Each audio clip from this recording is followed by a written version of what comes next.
Businesses in Georgia will now have to report certain international transactions every year. If a company had more than 500,000 lari in deals with a related foreign or offshore entity, it must include this information in its tax return. This is a large-scale reporting requirement that will affect many companies and likely lead to more tax checks, meaning businesses will need to keep clear records and be ready to explain their pricing. To understand what this means in practice, our reporter spoke with legal and tax advisor Gela Barshovi about the new rules. Georgian companies or permanent establishments which conduct so-called international controlled operations, they are subject to transfer pricing in Georgia. International controlled operation is defined by the law as the business transaction between Georgian company and its associated foreign entity that can be parent company, daughter company, sister company, or other associated entity, or transaction between Georgian company and any offshore-based, offshore resident person. Right? Regarding offshore, it's not important whether it's associated or not.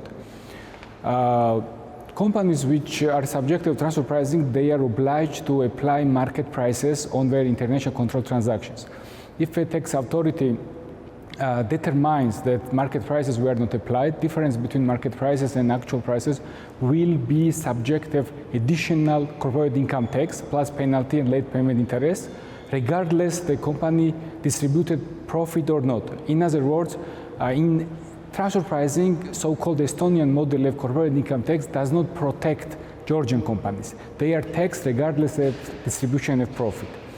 And such companies, they have obligation to prepare transfer pricing documentation annual basis or in exceptional case once in 3 years and demonstrate that they have actually applied market prices.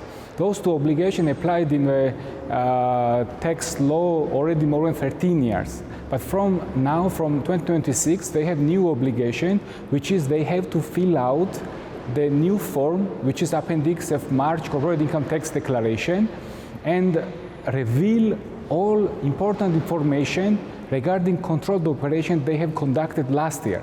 The companies which are obliged to fill out the new report, those are companies which conducted the international controlled operation last year exceeding 500,000 Georgian lari. Those companies have to reveal information about counterparty, ID, name, jurisdiction, the volume of controlled transactions, the amount of receivables, balance of receivables, payables from these persons, starting date of controlled operation, and very importantly, they also have to reveal whether they have prepared transfer pricing documentation or not.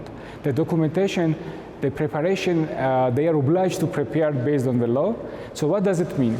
From this year, tax authority of Georgia will have more information, systematized, organized information regarding the companies who are potential subject, target of potential tax audit in terms of potential transfer pricing tax audit. I would advise to prioritize analyzing whether they applied transfer prices or not. Now they have three types of obligation. That they have to apply transfer prices, they have to prepare transfer pricing documentation, and a new report from 2026. The new report is not, most likely will not directly cause tax assessment, additional tax assessment. This is informative type of report, right? But what may cause additional tax assessment, it is whether they applied market prices or not. So they should prioritize analyzing whether on their controlled operation they have applied market prices. How to analyze it? The most standard way to analyze it, to prepare transfer pricing documentation with methodology provided by the law and understand whether they fit to market range according to guideline provided by the law.